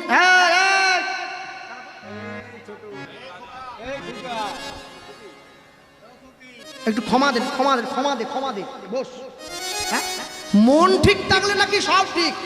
তাহলে যে লোকটা পুলিশের চাকরি করে, সে যদি কালকে সকালবেলা অফিস যাওয়ার সময় আমার মতো ধুতি পাঞ্জাবি পরে অফিস গিয়ে বলে মন যদি পুলিশ পুলিশ মনে হয়, তাহলে সব ঠিক, চাকরি থাকবে তো? চাকরি চলে যাবে। ধুতি পরে পুলিশের চাকরি করতে এসছো? আবার যে কীর্তন গাইতে এসছে, সে যদি একটা জিন্সের প্যান্ট আর বুট পরে আসে, কীর্তন থাকবে না। বলে ভাই তুমি আসো, ফাংশন করতে এসছো নাকি? হ্যাঁ, মনে রাখবে, মন ঠিক থাকলে সব ঠিক নয়। তবে যে নিরামিষ খায় সে তুলসীর মালাটা কণ্ঠের সঙ্গে লাগিয়ে পড়বে, যে আমিষ খায় সে তুলসীর মালাটা কণ্ঠের থেকে নামিয়ে পড়বে। তবে পড়তে হবে প্রত্যেককে। কেন জানেন? লাইনে দাঁড়ান তবে তো ডাক পাবেন, লাইনে না দাঁড়ালে ডাক পাবেন কি করে? হ্যাঁ, আমি ইউটিউবের মাধ্যমে শুনছিলাম, একজন কীর্তনিয়া বলছিল, সে নাকি আবার হরিদ্বার থেকে আসে বলে। সে বলে ভগবান যখন আমাদের জন্ম দিয়েছিল তখন কি তুলসীর মালা দিয়ে জন্ম দিয়েছিল? অতএব মালা পড়তে হবে না, সব ছেড়ে দাও। তা আমি যদি সেই আসরে থাকতাম, আমি প্রশ্ন করতাম যে স্যার, ভগবান তো আমাদেরকে পোশাক পরিয়ে জন্ম দেয়নি, ল্যাংটো করে জন্ম দিয়েছিল, জামা কাপড় পরতে হবে কোনো গুরুত্ব আছে কি? আরে জামা কাপড় পরা হয় লজ্জা ঢাকার জন্যে, তুলসীর মালা পরতে হয় নিজের সনাতন সংস্কৃতিকে বজায় রাখার জন্যে। মূর্খ তোমার মাথায় ঢোকে না। মনে রাখবেন, আপনি আচরিত ধর্ম অপরের শিখায়, আপনি না আচরিলে ধর্ম অপরের শিখানো না যায়।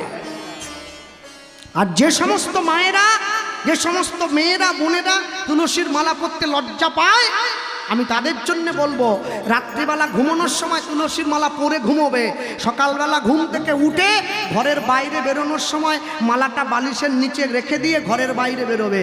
একদিন, দুদিন, 3 দিন, দেখবেন 4 দিনের দিন গলার মালা গলায় রয়ে গেছে, তুমি ঘরের বাইরে এসে গেছো। নিতাই গৌর প্রেমানন্দ হরি বল, হরি বল। মালা পরবে প্রত্যেকে। কেন জানো? সোনার হার পরলে মরার ভয় থাকে, আর তুলসীর মালা পরলে মরার ভয় চলে যায়। কেন? সব সময়ের জন্য মনে রাখতে হয়, তুলসীর মালা যদি আমি কণ্ঠে দেই, আমি যদি গলায় পরি, তাহলে আমি যে ঈশ্বরকে স্বীকার করি, এটা তার বড় প্রমাণ। হ্যাঁ, যারা শিক্ষিত হয়েছেন, পড়াশুনো করছেন, আমি সকলের জন্য বলবো, আমাদের দেশে একজন বিখ্যাত বিজ্ঞানী ছিল, যার নাম ছিল স্যার জগদীশ চন্দ্র বোস। যে গাছের প্রাণ আছে এইটা আবিষ্কার করেছিল, সকলে জানেন তার নাম জগদীশ চন্দ্র বোস। তিনি নিজের একটা বই লিখেছিলেন, সেই বইতে লিখছিলেন, আমি পড়েছি, সেখানে পরিষ্কার বলেছেন, আমি 2টো টবে 2টো গাছ লাগিয়েছিলাম, 2টো টব, 2টো পাত্রে 2টো গাছ লাগিয়েছি, সার বীজ দিয়েছি, 2টো গাছকে খেতে দিয়েছি, খাবার দিয়েছি, জল দিয়েছি। কিন্তু কি জানো, প্রত্যেকদিন সকালবেলা গিয়ে একটা গাছকে আমি খুব গালাগালি দিতাম, খুব খারাপ ভাষা বলতাম, আর আরেকটা গাছকে খুব ভালো ভালো কথা বলতাম। হ্যাঁ, 2 মাস পরে আমি দেখলাম, যে গাছটাকে আমি রোজ কটু কথা বলতাম ওই গাছটা শুকিয়ে গেছে, আর যে গাছটাকে ভালো কথা বলতাম ওটা তরতাজা হয়ে গেছে। সব সময়ের জন্য মনে রাখবেন, পশুবৃত্তি মানব জাতি করছে গো পালন, অজ্ঞানতার অহংকারে পরিপূর্ণ মন। সাদা কালো মন্দ ভালো পশু জানে না, মানব জাতি জানে কিন্তু মেনে চলে না। এমন কিছু মানুষ আছে এই সংসারে যাদের হৃদয়ে ভরা ময়লা, তারা ভদ্র বেশে ঘোরে। ভদ্র বেশে ঘুরলে দেশে মানুষ বলে না, মানুষ হবে আসবে যেদিন জ্ঞানের চেতনা। বাঁদরের আদর বেশি হচ্ছে সারা দেশে, বৃদ্ধ বাবা মায়ের সেবা ছেড়ে ছেলে মেয়েরা বাড়িতে কুকুর কিনে পোষে। সৎ ব্যক্তি কাঙাল বেশে রাস্তায় রাস্তায় ঘোরে, অসৎ ব্যক্তির টাকার জোর দিন দিন যাচ্ছে বেড়ে। অধম দীনদাসে কয়, ওরে মানুষ পশুর ধর্ম ছাড়ো, মানুষ যদি হতে হয় মানুষের পা জড়িয়ে ধরো। নিতাই গৌর প্রেমানন্দে হরি বল হরি বল। স্কুল কলেজে পড়ে তুমি মানুষ হতে পারবে না, তোমাকে মানুষের পা জড়িয়ে ধরে মানুষ হতে হবে। প্রকৃত শিক্ষা তোমাকে শিখে নিতে হবে। কেন?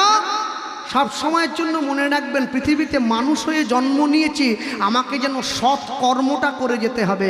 সত্য কহিবে, বিনয়ী হইবে, না করিবে পরধনে আস। ইতে যদি মুক্তি না মিলে তো জামিন রইল তুলসী দাস। তুমি জীবনে যাই করো না কেন, তোমাকে সমস্ত কিছুর হিসেব দিয়ে তারপরে এখান থেকে যেতে হবে। তুমি হিসেব না দিয়ে এখান থেকে চলে যেতে পারো না। ভক্তমণ্ডলী, ভক্তিমতী মায়েরা যেই বলেছে, সঙ্গে সঙ্গে মা কি করলো, ভগবান ছেলেটাকে আশ্রয় দিয়েছে, আর মা গায়ের জোরে উঠে চলে যাচ্ছে জগন্নাথ দর্শনে। পারল না। ওই মন্দিরের জগন্নাথ রাখাল বালকের বেশ ধরে মায়ের সামনে এসে দাঁড়িয়ে মাকে বলছে, মা দাও, হাতটা দাও। খোকা তুই কে? আমার নাম জগন্নাথ, আমি যাচ্ছিলাম, ভাবলাম তোমায় নিয়ে যাই। কি? হাতটা ধরেছে স্বয়ং জগন্নাথ, মাকে জগন্নাথ দর্শনে নিয়ে যাচ্ছে। রথের সামনে দাঁড়িয়ে ছেলে তার মাকে দেখাচ্ছে, ও মা ওই দেখো রথের উপরে জগন্নাথ। মা এত বোকা, ছেলেটার হাতটা ছেড়ে দিয়েছে। এই খোকা কোথায় রে? আর থাকে নাকি? আর কি থাকে? কোথায় গেছে? ছিল মায়ের হাত ধরে, সেই ছেলে গেল, সেই ছেলে গেল রথের উপরে। নিতাই গৌর হরি বল।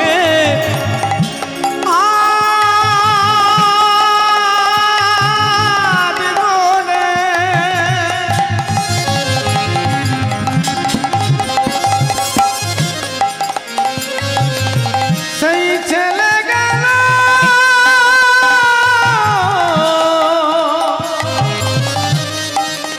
ওই না রথের উপরে। বলি জয় জগন্নাথ নাম হইল, জয় জগন্নাথ নাম হলো, মায়ের জগন্নাথ চরণে ঠাই হলো। জয় জগন্নাথ নাম হলো, মায়ের জগন্নাথ চরণে ঠাই হলো। জয় জগন্নাথ নাম হলো, মায়ের জগন্নাথ চরণ প্রাপ্তি হলো। এবার বদন ভরে হরি বলো। জয় জগন্নাথ নাম হলো, মনন ভরে হরি বল। জয় জগন্নাথ নাম হলো, জয় জগন্নাথ নাম হলো, জয় জগন্নাথ নাম হলো, জয় জগন্নাথ নাম হলো। মায়ের তো জগন্নাথ চরণে ঠাঁই হয়ে গেল। ছেলেটার কি অবস্থা? ছেলেটা গাছের ডালে আটকে গিয়েছে। আস্তে ওকে ছাড়। ও বাঁধা থাকবে নি, বাঁধা রাখতে চাইছে। ও খাঁচার পাখি নয়, ছাড়া পাখি, ছেড়ে দে। মা তো জগন্নাথ চরণে ঠাঁই পেয়েছে, ছেলেটার কি অবস্থা? গাছের ডালে আটকে গিয়েছে, ক্ষুধার জ্বালায় চিৎকার করে কাঁদছে। ও মায়েরা আস্তে। ছেলে মেয়ে জন্মানোর পরে মুখে কি দেয়? নিম পাতার রস। কি দেখো মা? হ্যাঁ মধু, মধু, মধু। হ্যাঁ, ছেলেটা গাছের ডালে আটকে গিয়েছে তো ভগবান মধু দিচ্ছে। কোম্পানির মধু নয়, যেখানে আটকে গিয়েছিল ওই সোজা গাছের ডালের উপরে একটা মৌচাকের সৃষ্টি করেছে। মধু চক্র বৃক্ষডা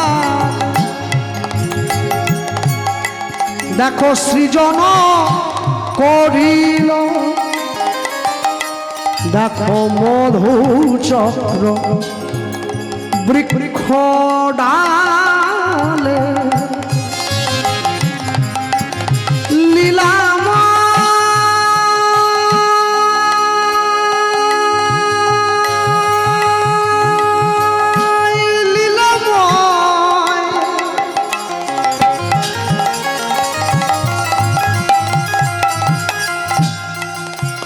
বলো এই কি তোমার তোমার লীলা, তুমি কারে হাসাও কারে বা কাঁদাও, তোমার লীলা বোঝা বড় ভার। ভেবেছ যা মনে এই ত্রিভুবনে, তুমি যাহা করে গেলে কেউ জানে না, কেউ জানে না। ও মন তুমি যাহা করে গেলে আসিয়া হেথায়, চিত্রগুপ্ত লিখছে দেখো নিজেরও খাতায়, নিজেরও খাতা। বড় সাবধানে চলো মন, হও হুঁশিয়ার, বেলা তোমার আসছে ডুবে, নামছে অন্ধকার। নামছে অন্ধকার। ঘুম ভাঙলে সকাল আর না ভাঙলে পরকাল। বেলা তোমার আসছে ডুবে, নামছে অন্ধকার। নামছে অন্ধকার। মানুষ দেবতা হয় হয় অবতার, হয় অবতার। মানুষের কুলে কলঙ্কের কালি লাগায় নায়া, লাগায় নয়া। লটারিতে কেউ পায় কোটি কোটি টাকা, কোটি কোটি টাকা। কেউ বা বাবা মায়ের জমানো সম্পত্তি জুয়া খেলতে গিয়ে করে ফাঁকা। জুয়া খেলতে করে গিয়ে ফাঁকা। এটাই রে তোর ভাগ্যের খেলা, লীলাময়ের লীলার ছল। লীলার ছল। কারো জীবন সুখে কাটে, কারো দুই নয়নে জল। কারো দুই নয়নে জল। দেখো মধু চক্র নিতাই গৌর হরি হরি বল। ঘটালে।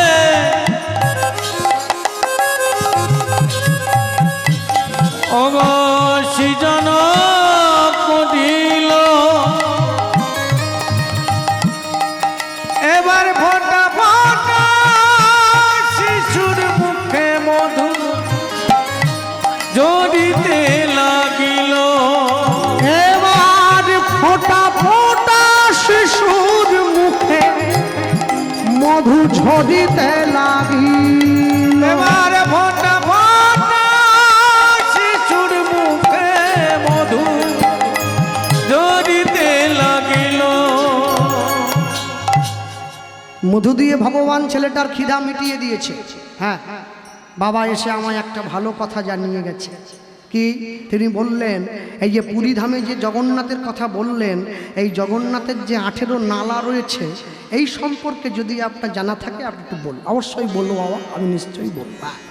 যেই বলেছে ভগবান মধু দিয়ে ছেলেটার খিদা নিবৃত্তি করেছে, আর যখনই ক্ষুধা নিবৃত্তি করলো, এমন সময় ভগবান দেখছে দূর থেকে একটা বাঘিনী ছুটে আসছে ওকে খাবে বলে। আসতে লক্ষ্য রাখুন কথার দিকে, বাঘিনী ছুটে আসছে। লীলাকার কিন্তু বাঘ বলেননি, বাঘিনী বলেছেন। কেন? বাঘ মাংস খায় আর বাঘিনী রক্ত খায়। গোস্বামী তুলসীদাসজি লিখছেন, দিন কা মোহিনী রাত কা বাঘিনী, पलक पलक लहू चोषे दुनिया का लोक बाउरा होकर घर घर बाघिनी पोषे। আমাদের প্রত্যেকের ঘরে নাকি একটা করে বাঘিনী আছে, যারা নাকি দিন রাত ধরে আমাদের রক্ত চুষে খাচ্ছে। আমি আর বলতে পারবো না, রাস্তা খারাপ আছে, বাড়ি যেতে হবে, আমাকে অ্যাটাক হয়ে গেলে মুশকিল হয়ে যাবে। হ্যাঁ, বাঘিনী ছুটে আসছে, আর যখনই বাঘিনী ছুটে আসছে ভগবান কি করলো? হ্যাঁ, ভগবান বাঘিনীর হিংসাত্মক মনটা কেড়ে নিয়ে বাৎসল্য প্রেমটা বাড়িয়ে দিয়েছে। আর যেই বাড়িয়ে দিয়েছে, বাঘিনী ছুটে গিয়ে ওর কাছে বসেছে। কাছে বসে কি করলো জানেন? নিজ স্তন হতে বাঘিনী দুগ্ধ ঝরায়, মায়ের মতো আদর করে শিশুরে খাওয়ায়। নিজ স্তনে হতে বাঘিনী বাঘিনী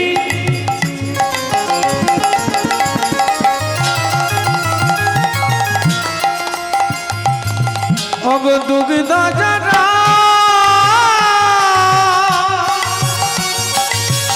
অগ মায়ের মতো আদর করে শিশুরে খাওয়া। দেখো